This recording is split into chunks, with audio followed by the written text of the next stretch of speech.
Olá, turma. Então, estamos de volta para darmos continuidade ao nosso assunto, que se volta para avanços e recursos na trajetória da história da educação infantil no Brasil.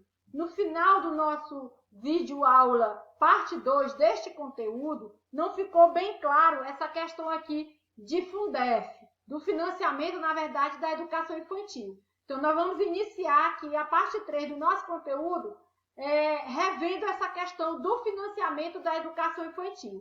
A LDB é omissa quanto ao financiamento da educação infantil. A Lei 9.424/96 tornou-se a principal lei que especifica o financiamento para a educação básica ao instituir o Fundo de Manutenção e Desenvolvimento do Ensino Fundamental e Valorização do Magistério, Fundef, que focaliza a política educacional no ensino fundamental gratuito. Então, com o Fundef, ficou de fora deste financiamento a educação infantil, o ensino médio e a educação de jovens e adultos, porque o Fundef, ele é um fundo, né, de manutenção, de financiamento, na verdade, para o ensino fundamental. Então, para que a educação infantil entrasse dentro do financiamento que se volta para a educação básica, foi necessário surgir, então, o Fundeb. Aí sim, com o Fundeb, passa-se, então, a financiar todos os níveis que compõem a educação básica e também entra aí, né, nessa questão do financiamento da educação de jovens e adultos. Representa um recuo quanto à universalização das outras etapas da educação básica. Aquilo que eu já falei aqui. Com o Fundef, há um recuo porque só financiava o ensino fundamental e não financiava os outros níveis da educação básica. Mas com o Fundeb, sim, aí já passa a ter esse financiamento para que todos os níveis da educação básica pudessem ser atendidos. Daí temos, então, Fundeb. O Fundeb copia os mesmos mecanismos que deram certo no Fundef, Fundo de Desenvolvimento do Ensino Fundamental e Valorização do Magistério, criado no governo do presidente Fernando Henrique Cardoso. Vincula recursos fiscais de estados e municípios ao ensino básico, redistribui esses recursos de acordo com o número de alunos nas redes estaduais e municipais, agora nos 3 níveis da educação básica e na educação de jovens e adultos. Garante um valor mínimo nacional por aluno para cada nível de ensino e assegura um percentual mínimo para o pagamento dos salários dos professores. Então, aquilo que eu falei anteriormente, Fundeb surge, então, para financiar os 3 níveis da educação básica e ainda a questão da educação de jovens e adultos. Questões polêmicas nesse período. Competição entre os estados e seus municípios na busca por matrículas que valem dinheiro. Quanto mais alunos, mais dinheiro. As questões do Pacto Federativo e do regimento de colaboração tornam-se centrais no debate do Fundeb, critérios de definição de custo aluno mínimo. A política de formação de professores para a educação infantil, necessidade de formação em cursos de licenciatura de nível superior e relativizada já na própria Lei Diretriz e Base. O decreto número 3.276/1996, em seu artigo 3º, parágrafo 2º, definiu que essa formação deveria ser realizada exclusivamente em cursos normais superiores. Decreto número 3.554, de 2000, substituiu a palavra exclusivamente por preferencialmente. Curso normal superior, questionamentos. Resolução número 1 de abril de 1999 dispõe sobre os institutos superiores de educação, principal local de oferta dos cursos normais superiores. Permanece aberta a possibilidade da formação das professoras de educação infantil e das séries iniciais do ensino fundamental em escolas de nível médio, na modalidade normal LDB, artigo 62. O que é que este artigo trata? Diz respeito, na verdade, à formação de docentes para atuar na educação básica, sobretudo na educação infantil e nos anos iniciais. Então, a formação de docentes para atuar na educação básica fazer-se em nível superior, em curso de licenciatura plena, admitida como formação mínima para o exercício do magistério na educação infantil e nos 5 primeiros anos de ensino fundamental, oferecida em nível médio na modalidade normal. Então, é isso aí, né? A primeira das diretrizes curriculares para os cursos de formação de professores a ser regulamentada, resolução número 2 de abril de 1999.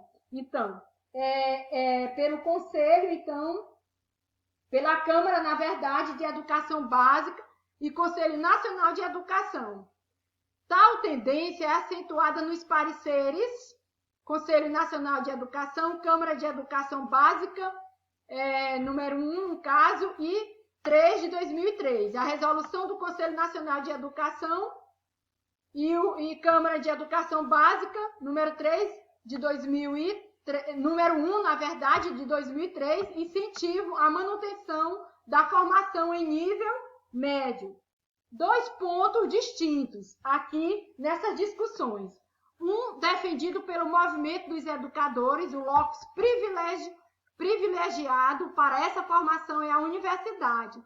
Formação como um importante momento da luta pela valorização e profissionalização. Outro, assumido pelo Conselho Nacional de Educação, eixo norteador às possibilidades neoliberais impostas pelos órgãos multilaterais, o professor como mero executor de ações pensadas por especialistas. Então, é importante perceber essas discussões. Outro fator importante é que ainda hoje, né, preferencialmente, o professor, para atuar na educação infantil e nos anos iniciais, eles devem ter a formação superior. Principalmente a questão, né, dos cursos que se voltam para a área de pedagogia. Mas também é admissível ainda a questão do magistério. Nós dizemos a questão que se volta a nível, na modalidade normal, a nível médio. Porém, preferencialmente, né, que sejam pessoas formadas em curso de licenciaturas que se voltam justamente para a questão, né, da pedagogia. Coexistência de diferentes espaços e modelos de formação de professores para a educação infantil. Pedagogia, novas diretrizes curriculares para a docência nas séries iniciais e educação infantil. Curso normal, superior também, e o curso normal de nível médio. Então, nós temos aí 3 coexistências de diferentes espaços de modelo de formação de professores para estar atuando na educação infantil. Pedagogia, curso normal superior e curso normal de nível médio. Desafio para a formação de professores. Programas emergenciais de formação em serviço. Magistério infantil está associado desde suas origens ao trabalho feminino não remunerado, marcado pelo aspecto afetivo e pela obrigação moral, falta de clareza quanto às especificidades da educação infantil.